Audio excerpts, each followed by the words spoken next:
इस दुनिया में दो तरह के इंसान हैं, एक जो यह मानते हैं कि भाग्य वाग्य कुछ नहीं होता और वे कर्म की प्रधानता में ही विश्वास करते हैं। दूसरे वे लोग हैं जो भाग्यवादी हैं, यानी उनका किस्मत कनेक्शन में पूरा भरोसा होता है। उनका दृढ़ विश्वास होता है कि जो भाग्य या किस्मत में लिखा है वो होके ही रहेगा।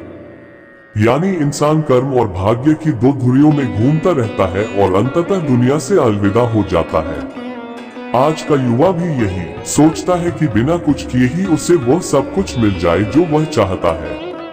इस विषय पर अक्सर बहस होती रही है कि आखिर कौन बड़ा है, भाग्य या कर्म। अनंत काल से ही ये बहस का विषय रहा है कि कर्म ज्यादा महत्वपूर्ण है या भाग्य। तो आइए अब उस कहानी की शुरुआत करते हैं जिसमें बहुत बड़ी सीख छिपी हुई है। एक जंगल के दोनों ओर अलग अलग राजाओं का राज्य था और उसी जंगल में एक महात्मा रहते थे जिन्हें दोनों राजा अपना गुरु मानते थे। उसी जंगल के बीचों बीच एक नदी बहती थी। अक्सर उसी नदी को लेकर दोनों राज्यों के बीच झगड़े फसाद होते रहते थे। एक बार तो बात बिगड़ते बिगड़ते युद्ध तक आ पहुंची। कोई भी राजा सुलह को तैयार नहीं था, सो युद्ध तो निश्चय ही था।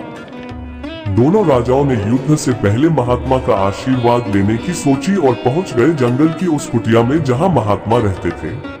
पहले एक राजा आया और उसने महात्मा से युद्ध में विजय का आशीर्वाद मांगा।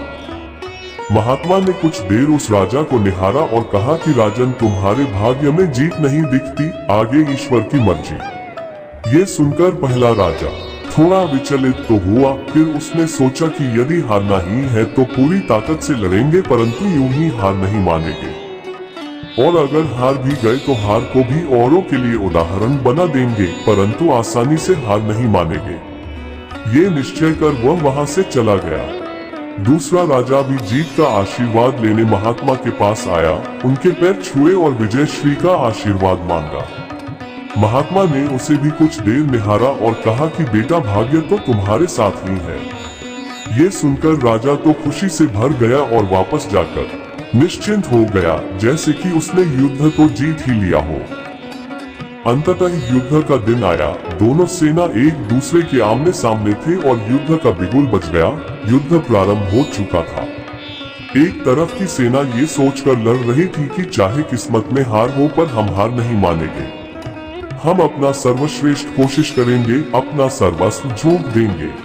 और वहीं दूसरी तरफ की सेना एक निश्चिंत मानसिकता के साथ लड़ रही थी कि जितना तो हमें ही है तो घबराना कैसा। लड़ते लड़ते दूसरी सेना के राजा के घोड़े के पैर का नाल भी निकल गया और घोड़ा लड़खड़ाने लगा, पर राजा ने ध्यान ही नहीं दिया, क्योंकि उसके दिमाग में एक ही बात चल रहा था कि जब जीत मेरे भाग्य में है ही फिर किस बात की चिंता। कुछ ही क्षण बाद दूसरे राजा का घोड़ा लड़खड़ा कर गिर गया, जिससे राजा भी जमीन पे गिर पड़ा और घायल हो गया और वह दुश्मनों के बीच गिर गया। पहले राजा के सैनिकों ने उसे बंधक बना लिए एवं उसे अपने राजा को सौंप दिया। युद्ध का निर्णय हो चुका था। युद्ध का परिणाम बिल्कुल महात्मा के भविष्यवाणी के उलट था। निर्णय के बाद महात्मा भी वहां पहुंच गए। अब दोनों राजाओं को बड़ी जिज्ञासा थी कि आखिर भाग्य का लिखा बदल कैसे गया। दोनों ने महात्मा से प्रश्न किया कि गुरुवर, आखिर ये कैसे संभव हुआ। महात्मा ने मुस्कुराते हुए उत्तर दिया, राजन, भाग्य नहीं बदला, वो बिल्कुल अपने जगह सही है, पर तुम लोग बदल गए हो। उन्होंने विजेता राजा की ओर इशारा करते हुए कहा कि अब आपको ही देखो राजन, आपने संभावित हार के बारे में सुनकर दिन रात एक कर दिया। सब कुछ भूलकर आप जबरदस्त तैयारी में जुट गए, ये सोचकर कि परिणाम चाहे जो भी हो पर हार नहीं मानूंगा। खुद हर बात का ख्याल रखा, खुद ही हर रणनीति बनाई, जबकि पहले आपकी योजना सेनापति के भरोसे युद्ध लड़ने की थी।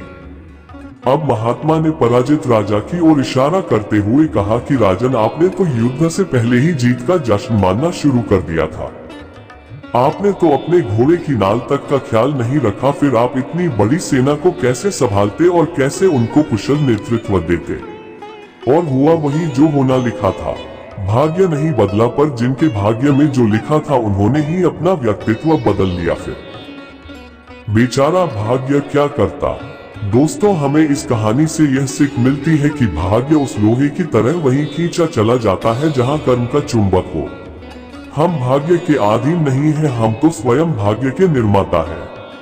ये सत्य है कि भाग्य भी उन लोगों का साथ देता है जो कर्म करते हैं। किसी खुरदरे पत्थर को चिकना बनाने के लिए हमें उसे रोज घिसना पड़ेगा। ऐसा ही जिंदगी में समझे, हम जिस भी क्षेत्र में हो, स्तर पर हो, हम अपना कर्म करते रहे बिना फल की चिंता किए।